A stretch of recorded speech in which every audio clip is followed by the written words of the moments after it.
Good afternoon, dear students. Today we will discuss about excretion in cockroach from second year biology, chapter number 15, that is homeostasis. If we talk about excretion in cockroach, तो उससे पहले हम cockroach के बारे में थोड़ा सा discuss करेंगे. cockroach जो होते हैं they are insects, phylum arthropoda से बिलोंग करते हैं. आर्थ्रोपोडा का मतलब है कि इनके अंदर ज्वाइंटेड लेग्स होती हैं एंड दे आर हेक्सापोड्स. हेक्सापोड्स का मतलब है कि इनकी 6 टांगें आपके पास मौजूद होती हैं. कॉकरोच की अगर हम बात करें तो आपको आमतौर पे कॉकरोच नॉर्मली दिखने को मिलता होता है. इनके अंदर अगर हम स्ट्रक्चर्स की बात करें तो आपके पास इनके अंदर जो स्ट्रक्चर होते हैं excretory structure they are Malpighian tubules.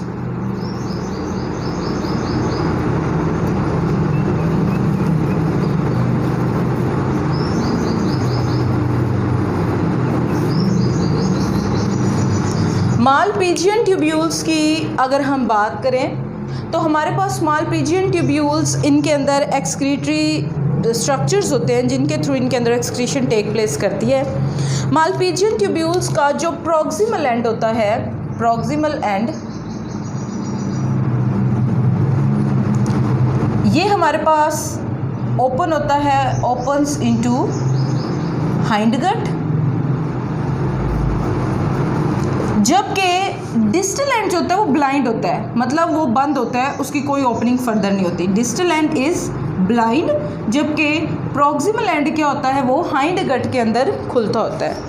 अब हम देख लेते हैं इसके अंदर मैकेनिज्म क्या होता है एक्सक्रीशन का. हम इसका मैकेनिज्म डिस्कस करने से पहले डायग्रामेटिकली इसको देख लेते हैं कि इसकी डायग्रामेटिकल इलस्ट्रेशन कैसे होती है.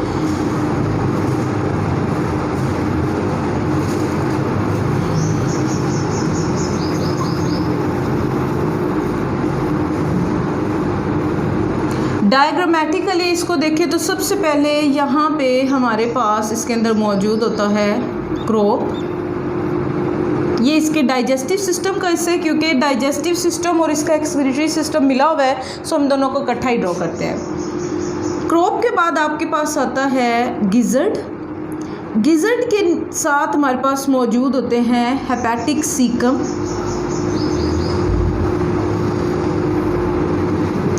हेपेटिक सीकम के बाद इनके अंदर आता है मिजेंट्रॉन. मिजेंट्रॉन इनका स्टमक भी कहलाता होता है.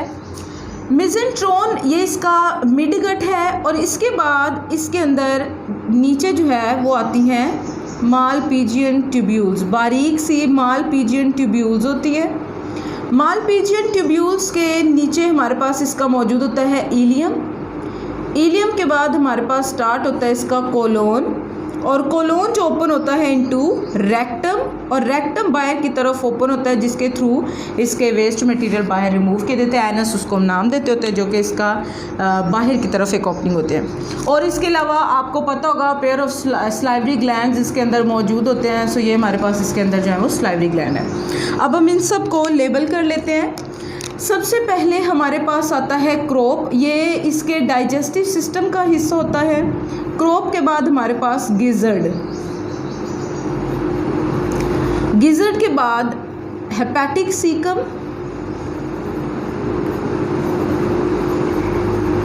देन हमारे पास मिजेंट्रॉन जो कि इसका स्टमक भी है.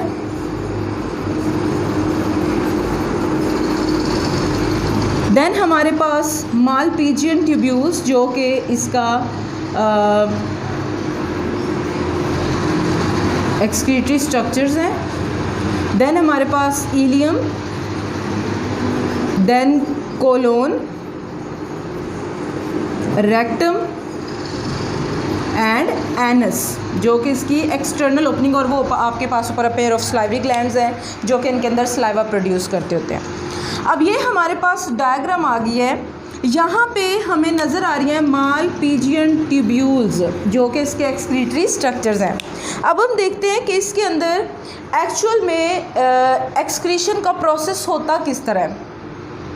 सबसे पहले ये जो हमारे पास मालपीजियन ट्यूब्यूल्स होती हैं, इसके जो एपिथेलियम होती है ये एब्जॉर्ब करती है सिलोम को फ्रॉम, हीमोलिम्फ को एब्जॉर्ब करते हैं फ्रॉम साइनसिस।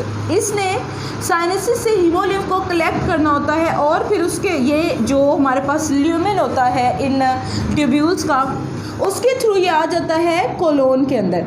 जब ये कोलोन के अंदर आते हैं तो हमारे पास फर्दर ये वाला जो मटेरियल होता है वो आ जाता है इनटू रेक्टम। अब जब रेक्टम के अंदर हमारे पास वेस्ट मटेरियल आता है तो रेक्टम के अंदर होती है रीएब्जॉर्प्शन, जो इसके अंदर पानी और सॉल्ट्स होते हैं उसकी होती है reabsorption of salt plus water. अब जब वेस्ट मटेरियल में से पानी और सॉल्ट्स रीएब्जॉर्ब कर लिए जाएंगे तो अंडरस्टूड सी बात है वो एक सॉलिड फॉर्म इख्तियार कर जाती है और इस तरह एनस के थ्रू जो यूरिक एसिड क्रिस्टल्स रिमूव किए जाते हैं which are known as solid excreta. Solid excreta आपके पास क्या होता है, क्रिस्टल्स ऑफ यूरिक एसिड। आप लोगों ने अगर कभी किसी इंसेक्ट के फीसिस देखे हों, वेस्ट मटेरियल देखो, तो आपको वो ऐसे शाइनी से क्रिस्टल्स, ब्लैक कलर के शाइनी से क्रिस्टल्स नज़र आते हैं विच आर सॉलिड एक्सक्रीटा, क्योंकि उसमें से maximum water and salts reabsorb कर लिए जाते हैं। क्योंकि इनको बहुत ही पानी की शदीद किल्लत होती है जिस वजह से ये वाटर मैक्सिमम रीअब्जॉर्ब कर लेते हैं और इसकी वजह से सॉलिड एक्सक्रीटा की फॉर्म में हमारे पास क्रिस्टल्स ऑफ यूरिक एसिड जो है वो मिलते हैं। अब ये हमारे पास तो हो गया इसके excretory structure mechanism. Now if we talk about insects, तो इंसेक्ट्स इस दुनिया में वो वाहिद एनिमल्स हैं जिनका डाइजेस्टिव सिस्टम और एक्सक्रीटरी सिस्टम दोनों इकट्ठे हैं। जिनका एक्सक्रीटरी सिस्टम ओपन होता है उनके डाइजेस्टिव सिस्टम में। मतलब यहाँ पे आप देख सकते हैं हाइंड गट, यहाँ पे मालपीजियन ट्यूब्यूल हाइंड गट में खुल रही हैं। अगर इसकी फोर गट, मिड गट और हाइंड गट देखे हैं तो वो उसका डाइजेस्टिव सिस्टम, लेकिन इसके एक्सक्रीटरी स्ट्रक्चर जो है वो इसके डाइजेस्टिव सिस्टम में ओपन हो रहे हैं। इस अर्थ पे insects are the only animals which have mixed, आप कह सकते हैं, digestive system and excretory system, जिसमें excretory systems opens into the digestive system. जैसे कि हमने अभी देख भी लिया किस तरह कॉकरोच के अंदर उसका एक्सक्रीटरी सिस्टम उसके डाइजेस्टिव सिस्टम के अंदर ओपन होता है। And this is all about today's lecture. Thank you.